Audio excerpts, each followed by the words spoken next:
they had three major policies that were going to be followed. First, Lucifer says, we have to make sure that people, humans, get to believe that Satan and his angels do not really exist. You know, Roger, that's interesting because a recent research study report that I read indicated that in a national survey, I believe it's over 75% of people do not really believe in a real tangible devil. But there is one. The next thing, the three parts policy that they had adopted there, the second one was to find a way of being able to get total control of people's minds. And that would be done by taking hypnotism out of the realm of the occult and introduce it as a new science for the benefit of mankind. They felt that by taking hypnotism out of the realm of the occult and introducing it as a new science for the benefit of mankind, they could then use people of great renown, educators, people of capacity, that would do great things, such as supposedly regress people in time to former lives.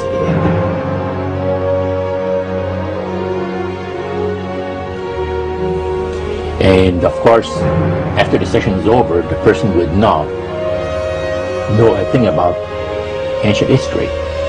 And the person she or he has talked about performing, certain deeds, we'll say, 3,000 or 4,000 years ago.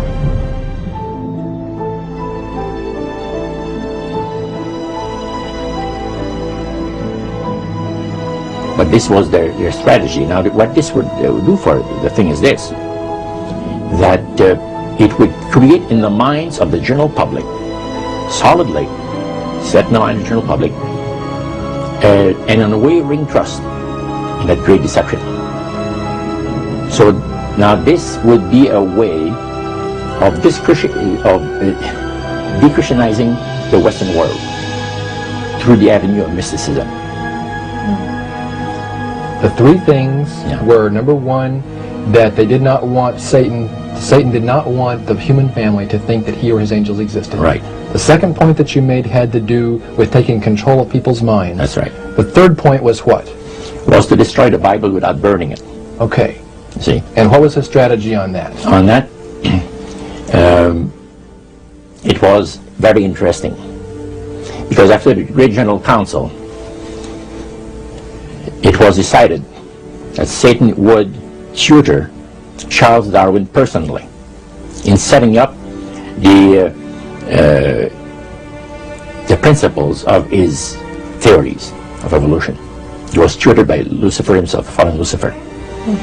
And at that time, it was understood, Satan and his spirit counselors understood, that if a person was led to believe in the theory of evolution, it would, in his life, destroy completely the creation week of the Bible, the fall of man, and plan of redemption. It would do away with it. Anyone that teaches a theory of evolution is considered to be a minister of a great religious system. And he said that every teacher of that theory is recognized by the spirits as a person of great value.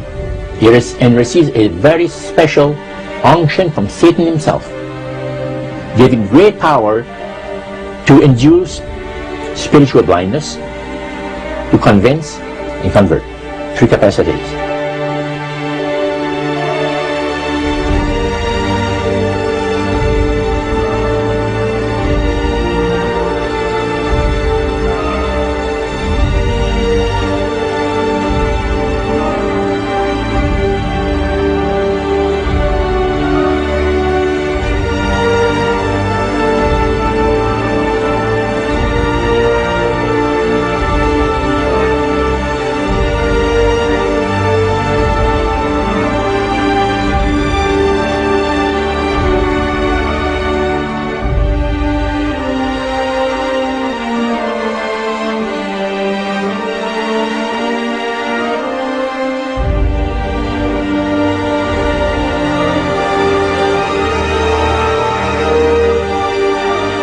This is the grain plain, the Master's grain plain, for harvesting the nations, for harvesting the multitudes of the earth. into his cause just before the close of the great controversy between the forces of good and evil. It's going to be done in a unique manner.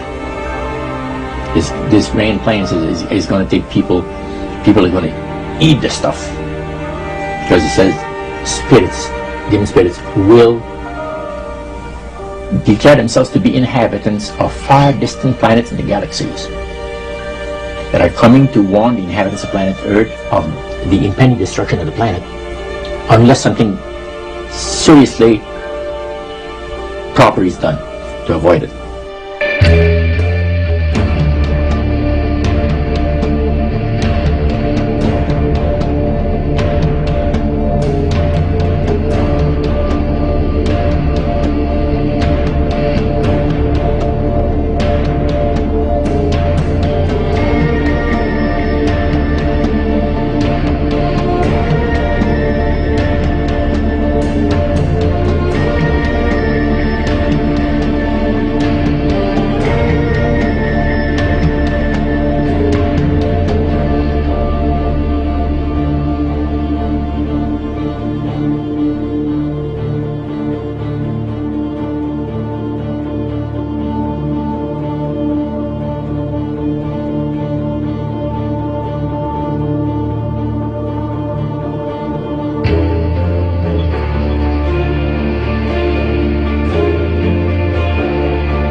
Use this metaphor. If you think about Aladdin and his lamp, you've probably heard of that one.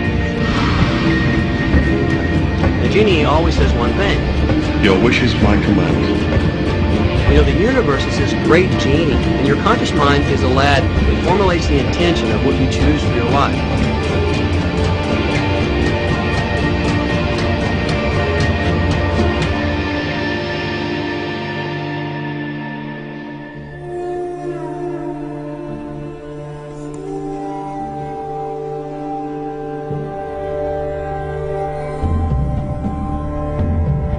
At the very heart and core of all these secret societies lurks the Kabbalah.